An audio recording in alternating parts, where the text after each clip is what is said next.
Hello, future English masters, and welcome back to another essential episode of Unlock B2 English. I'm Sarah, ready to help you elevate your language. And I'm Mark. Sarah, you've got that spark today.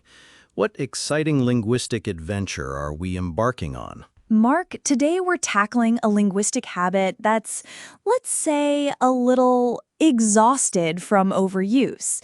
We're talking about the word very. The classic very. It's everywhere, isn't it? Very good, very bad, very interesting. It's almost too comfortable for B2 learners. Exactly. And while very isn't inherently bad, relying on it too much can make your English sound less precise, less impactful, and frankly, a bit boring. Remember in episode 9 when we talked about strategies for expanding your vocabulary and moving beyond basic words? Well, today is a perfect practical application of that. An excellent point. This episode is all about replacing that very with powerful single adjectives that carry a much stronger punch. It's about making your descriptions vivid and your communication more dynamic. Precisely. So if you're ready to supercharge your vocabulary and sound more like a native speaker, stay tuned. Let's jump straight into some common very phrases and their more sophisticated alternatives. Mark, hit us with the first one. All right, let's start with a common feeling after a tough day.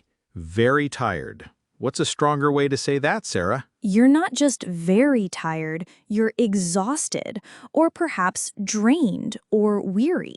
For example, after pulling an all-nighter to finish the project, I was absolutely exhausted.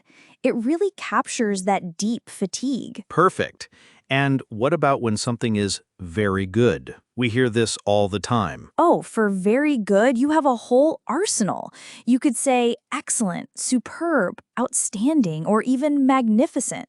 Like, the restaurant served an excellent meal. Or, her presentation was superb. Much more impactful. Now, the opposite. Very bad. Terrible or awful are common, strong alternatives. If it's truly disastrous, you could even say dreadful. The movie was terrible. I walked out halfway through. Moving to emotions. Very happy. You're ecstatic or thrilled, elated, or even overjoyed. She was thrilled to receive the scholarship news. You can feel the joy in that word. Definitely. And for size, when something is very big, Then it's enormous, giant, or massive. The new stadium is enormous. It gives you a real sense of scale. and the tiny end of the spectrum, very small. Tiny is the most common, but you could also use minuscule or petite, depending on the context. They found a tiny piece of evidence at the crime scene. Let's talk temperatures. Very cold. Freezing. It was freezing outside, so we stayed bundled up indoors. And very hot? That's scorching. The pavement was scorching under the midday sun. Great ones. Next, a feeling many of us know too well. Very hungry. Then you're starving.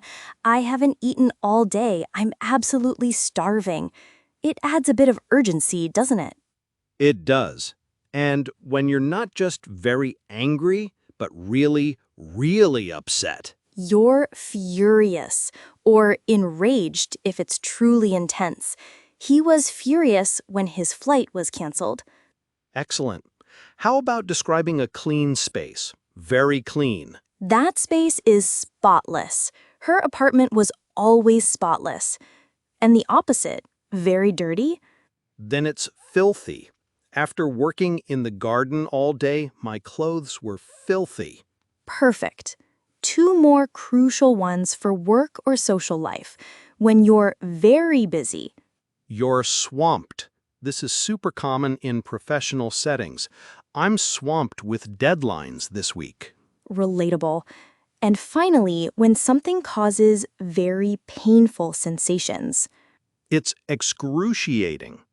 The dentist said the procedure might be a little uncomfortable, but it was excruciating. Wow, Mark, that's a powerful collection of adjectives. Listeners, you can instantly upgrade your English by consciously replacing very with these stronger words. It makes your language more natural, more sophisticated, and more precise. Absolutely. The key is to start noticing when you use very, and then challenge yourself to think of a single, more impactful adjective. It takes practice, but the rewards are tremendous. And don't forget, we have a fantastic student document for this episode. It includes the full transcript, all the key vocabulary we've covered today, and a weekly challenge to help you put these powerful adjectives into practice. The link is in the description. That challenge is your chance to really solidify your learning. Make sure you do it. That's all for this week's episode of Unlock B2 English. Keep pushing your boundaries and expanding your vocabulary. We'll catch you next time.